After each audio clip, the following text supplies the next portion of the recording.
Welcome to the wild, unpredictable world of Gumball Watterson, where school, family, and reality never follow the rules. From bizarre beginnings to full-on timeline chaos, this is your guide to everything that's ever gone wrong and right in Elmore. Let's break it all down, one glitch at a time. Let's rewind to the early 2000s. Cartoon Network was kinda quiet for a while. Then, boom! Suddenly we had Adventure Time, regular show, and right in the middle of that cartoon comeback, the Amazing World of Gumball. This show wasn't just different, it was everything at once, and that's what made it so good. Gumball didn't stick to one animation style. Nope, it mashed together 2D cartoons, 3D characters, puppets, claymation, live-action backgrounds, and random photos of real stuff, sometimes all in the same scene. You could have a talking balloon, a potato teacher, and a giant T-Rex in the same classroom, and nobody thought that was weird. Actually, that was kinda normal. In the middle of this beautiful mess is Gumball Watterson. He's a blue cat with way too much confidence, not enough self-control, and a knack for making bad situations worse. He lives in Elmore, a town where reality takes frequent naps. Now meet the rest of the Wattersons. Darwin is Gumball's goldfish turned best friend. He literally grew legs and never left. Anais is his little sister, a genius toddler who probably deserves a better family. Nicole, their mom, is tough, overworked, and could easily win a fight against a train. Richard, the dad, well, he's a pink bunny who doesn't work, eats too much, and somehow still manages to mess things up from the couch. Together, they're the most dysfunctional but lovable cartoon family you'll ever meet. And Elmore? Elmore is a town where logic took a vacation and never came back. Every side character is weird in a different way. Some are literally inanimate objects. One's a cloud, another is a piece of toast. There's a school counselor who lives in a van, a banana that tells terrible jokes, and a background character who eventually becomes a full-blown supervillain. Seriously. What's even crazier is that this show, which looks totally random on the surface, actually has a hidden timeline buried underneath all the jokes. There's lore, there's continuity, there's emotional weight. But you wouldn't know it right away, not until things start spiraling. Now that we've met the family, the town, and the chaos, let's go back to the beginning, where everything starts to fall apart. Gumball didn't exactly ease into things. From day one, everything around him was complete nonsense. His first adventures weren't heroic or world-saving. They were loud, messy, and totally ridiculous. But they also set the tone for the madness to come. Let's start with the responsible. Gumball and Darwin are put in charge of babysitting Anais while their parents head off to a meeting. Sounds simple enough, but when Gumball and Darwin try to baby-proof the house, they end up wrecking it. Like full-on chaos. The bath overflows, furniture is destroyed, and Anais locks herself in the bathroom just to get away from them. By the time Nicole and Richard come home, the house looks like a war zone, and everyone blames the internet. Yeah. Welcome to the Watterson family. Next up is the DVD, which proves that even something as simple as returning a rental movie can turn into a disaster. Gumball and Darwin accidentally scratch a DVD, panic about the cost, and try everything from begging for money to filming a bootleg version of the movie. Spoiler, their version involves cardboard crocodiles. Nicole finds out, of course, and the chase that follows is genuinely terrifying. She might be the scariest character in the whole show, and we've seen talking donuts with rage issues. Once school enters the picture, things don't calm down. In The Third Friend, Gumball and Darwin decide they need one more friend to make their lives perfect. They search around Elmore Junior High and meet a bunch of weird classmates. Tina the dinosaur bully, Banana Joe who's, well, he's a banana, Bobert the robot, and Leslie the walking flower. Eventually, they meet Tobias, who only agrees to be their friend if they pay him. Yeah, he's that guy. Darwin spends more time with Tobias and Gumball gets jealous, but in true Gumball fashion, it all ends with a heart-to-heart and a happy reunion. Well, happy enough. Then there's the pressure, where things get awkward fast. The girls at school dare Masami to kiss a boy, and she picks Darwin. Gumball makes a dumb bros before girls pact with Tobias and Banana Joe, and the whole thing turns into a weird love triangle with the treehouse shutdown. Just as Darwin and Masami are about to kiss, the boys cut the rope holding the treehouse up, causing Darwin and Gumball to accidentally kiss each other. Neither of them really freaks out, which somehow makes it even funnier. These episodes are more than just goofy fun. They introduce us to the colorful chaos of Elmore. Characters like Tina, Masami, Leslie, and Alan start showing up more often. Alan's a balloon, Masami's a literal storm cloud, and Bobert, he's a robot who tries to understand emotions like a broken Siri. Each one adds their own brand of weirdness to the school. One of the most important introductions is Carrie, the ghost. At first, she just pops up here and there, but she becomes a regular in later seasons. She's moody, sarcastic, and eventually ends up in one of the show's sweetest romances with Darwin. But we're getting ahead of ourselves. In these early episodes, there's not much timeline to follow. It's just a lot of running, yelling, chasing, and blaming things on random excuses. But it's also where the world of Gumball really starts to grow. We get our first glimpse of how Elmore works, or doesn't work. And while most of the chaos seems random now, little seeds are being planted that will matter a whole lot later. Because right after all this cartoon craziness, things start getting strange. At first, the Amazing World of Gumball felt like pure chaos in cartoon form. But then something changed. Around seasons 2 and 3, the show started planning little hints, glitches in reality, missing characters, creepy timelines, and emotional backstories. It wasn't just a silly comedy anymore. Something deeper was happening. It all started with the Void. Gumball and Darwin notice that certain people and places around Elmore are disappearing. They team up with Mr. Small, their very paranoid school counselor, and discover a literal glitch in the universe called the Void. Turns out, the Void is where all of Elmore's mistakes go. Characters that were forgotten, storylines that didn't make sense, and even background animation errors.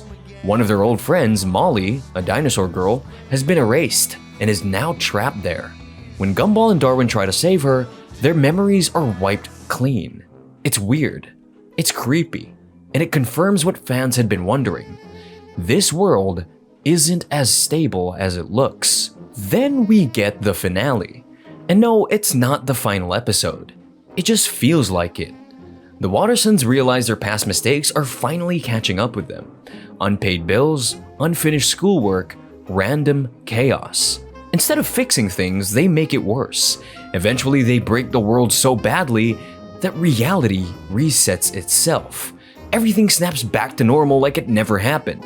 It's the show's first major meta moment, and it makes it clear this world can break and rebuild itself. One of the most emotional pieces of the puzzle comes from the origins. We finally get the full backstory of Darwin. How he started as a simple pet goldfish, died, got flushed, survived in the sewer, grew lungs and legs, and crawled all the way back home because he loved Gumball. It's surprisingly heartfelt for a show that usually ends scenes with someone falling out a window. Another big turning point is the shell. During a school play, Gumball accidentally cracks Penny's literal shell. This causes her to transform into a shape-shifting being that reflects her emotions. She's tired of hiding who she is, and the moment she finally breaks free, both emotionally and physically, is one of the show's most powerful scenes. Penny becomes a main character in a whole new way. And then there's Rob. Rob used to be just a background character, barely noticeable. But after falling into the void in a previous episode, he returns in The Nobody. He's glitchy, scarred, and desperate to be seen. He becomes obsessed with Gumball and blames him for everything that's gone wrong. This is the moment Rob shifts from random side character to full-on timeline threat. He remembers things nobody else does. He's living proof that the world of Elmore can fall apart, and that someone's trying to hold it together. This is where the fun starts to twist into something bigger. Reality is bending, characters are changing, and timelines are starting to split. If you're enjoying the madness so far, hit that like button, smash subscribe, and turn on notifications, because we're just getting to the really weird stuff. Timelines are about to glitch, villains are about to rise, and Gumball's world? It's about to unravel. Alright, back to the chaos. Just when you think Gumball couldn't get any wilder, Season 4 hits the big red button and breaks everything. Time loops, universe resets, creepy puppets, it's no longer just a cartoon. Now it's a full-blown timeline crisis. It all starts with the disaster. Rob finally snaps. He gets his hands on a universal remote that controls the very fabric of reality. He starts rewinding, fast-forwarding, and glitching every part of Elmore's favorite blue cat's life on purpose. Friendships fall apart, family dynamics are warped, and the town teeters on the edge of collapse. At one point, our hero is even pushed into the void. Again. But before it's too late, he snatches the remote and hits rewind. That takes us to the rerun, where he wakes up to find the same day repeating itself. This time, he's onto Rob's plan and scrambles to stop it, but things unravel fast. A botched rewind sends him too far back, de-aging his parents into babies. Without them, he and his siblings never exist. Anais vanishes, Darwin reverts to a goldfish, and soon he's completely alone. It's one of the darkest, most emotional chapters in the entire series. Rob almost erases Gumball entirely, but hesitates at the last second. Even though he says he hates him, Rob admits Gumball is hard to get rid of. He resets the day once more, but this time, no one remembers anything, except him. This is where the timeline starts breaking down completely. Rob becomes more unstable with every episode. He's the only one who remembers the loops, the resets, and the forgotten characters. Gumball just goes back to living his chaotic life, while Rob gets pulled deeper into glitchy madness. The show also starts hinting that Elmore might not be a real place. In one scene, Rob literally tells Gumball, "None of this is real." The characters joke about being in a show, time resets without explanation. There's a growing sense that the world is holding itself together with duct tape and cartoon logic. And then we get the puppets. This episode is animated almost entirely in creepy, fuzzy puppet style, done by the team behind Don't Hug Me, I'm Scared. Darwin gets brainwashed by a bunch of sentient puppets who try to drag him into an imagination-based nightmare world. The whole thing feels like a fever dream, and Gumball has to break through layers of fantasy just to snap his friend out of it. It's hilarious, but also genuinely disturbing. Another big moment comes in the Oracle. Gumball finds a painting that predicts the future, and it's not a good one. Everything it shows starts coming true. When he finally gives up trying to fight it, he lets the prophecy play out on his own terms. But at the end, there's another painting, one that hints something much darker is coming for the Watterson family. The stakes are rising fast. What started as funny glitches are turning into something bigger. Coming up next, emotional shifts, friendships tested, and characters stepping into the spotlight. Welcome to Emotional Evolutions. Underneath all the chaos, Gumball actually has a heart. A weird, dramatic, cartoon heart, but it's there.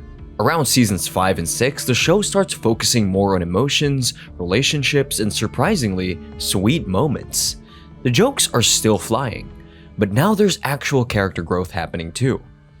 Let's talk about Gumball and Penny. After all the awkward crushes and near kisses in earlier seasons, their relationship finally starts to grow. In The Bros, he plans to propose to Penny. Yes, seriously, he gets down on one knee and everything. Penny doesn't say yes though. She reminds him they're kids and maybe chill on the marriage thing. Instead, she comes up with her own idea. She declares Gumball and Darwin bros for life using the ring. It's adorable and weird, and it's exactly what you'd expect from a couple in Elmore. Speaking of relationships, Darwin and Carrie also take center stage. These two go from shy glances to full-on dating across episodes like The Matchmaker and The Drama. Gumball finds out Darwin has a crush and immediately tries to play Cupid. It turns out Darwin's crush is actually on Carrie, not the person Gumball thought. But Carrie is already dealing with her own ghost-sized feelings, and things get messy fast. Gumball makes it more complicated, shocking, but in the end, Darwin and Carrie finally become a couple. They even go on an actual date, and honestly, it's kinda wholesome. Now let's shift to the family stuff. Richard's dad, Frankie, makes a return in The Father. He's the kind of grandpa who's mostly missing from the picture, until it's convenient for him. Granny Jojo created a holiday called Vermin Man Day just to make fun of him. Richard, being the emotional bunny he is, still wants a connection. So the kids help Richard and Frankie bond through a series of normal father-son activities, except all of them are illegal. Frankie eventually realizes he needs to do better. It's a rare, serious moment, and even though it ends with Richard stealing his wallet, there's actual growth there. Sort of. In the signature, the weird family dynamics continue. Frankie and Richard accidentally sign adoption papers, turning Frankie into Richard's legal son. Then Nicole ends up being adopted by Frankie too. It's ridiculous, but somehow sweet. After all the chaos, Richard just wants to feel like his dad cares. And by the end of the episode, even Frankie starts acting like a real parent. Sort of. These episodes show how much the characters are changing. Gumball and Darwin aren't just running from exploding toilets anymore. They're figuring out who they are and what they care about. The friendships, the family moments, and even the romance all start to matter a little more. But just as the emotions settle in, the show flips everything again. By season 6, things are fully off the rails. The jokes are still there, but now every episode feels like it could be the last. Time is broken, characters are glitching, Rob is losing his mind, and Elmore, it's falling apart at the seams. It all comes to a head in the Inquisition. The school gets a surprise visit from a mysterious guy named Superintendent Evil. He shows up with a mission to fix Elmore by making everyone less weird. The solution? Turn all the students into boring, real-world human versions of themselves. It's as creepy as it sounds. The kids look like cursed dolls with blank stares and no personality. Even Gumball and Darwin aren't safe. They slowly begin transforming into their real-world selves too. Gumball and Darwin try to fight back by doing the most cartoony, ridiculous things they can think of. Somehow it works. The cartoon logic is too strong, and the human versions break down. But just when it looks like everything is back to normal, the big twist drops. Superintendent Evil was Rob in disguise again. He gives Gumball one final warning. Something bigger is coming. He says the world is cracking, and then he falls again into the void. But this time it feels different. He doesn't scream. He doesn't struggle. He just accepts it. One last look of sadness, and he's gone. Then comes the final line that flips everything. It's not your world, Gumball. That one sentence changes the entire show. Maybe Gumball isn't the hero. Maybe he never was. Maybe he's just a character in someone else's story. The walls between fiction and reality aren't just breaking, they're gone. The moment is the show's biggest meta move yet. It's more than just a cartoon having fun with its own rules. It's a full-on identity crisis. What is Gumball? A show? A simulation?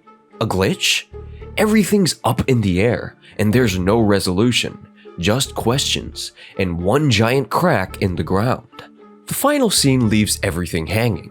Rob's gone, the school's been reset, and the world literally split open beneath Gumball's feet. He doesn't know what's happening, the characters don't know, and the audience? We're left staring at the screen, wondering if that's really how it ends. For years, that was it. No new episodes, no final wrap-up, just an entire fandom sitting in confusion, waiting for answers. But now, finally, something is happening. In 2021, the creators confirmed a Gumball movie. It was supposed to continue the story right from where the Inquisition left off, but then everything went quiet again. Production delays, studio shakeups, the usual behind-the-scenes chaos. Still, hope stayed alive. And then, good news. As of 2024, a brand new Amazing World of Gumball season has been confirmed. Season 7 is officially in the works, and the movie is still planned to drop alongside it. The show isn't over after all. We're going back to Elmore.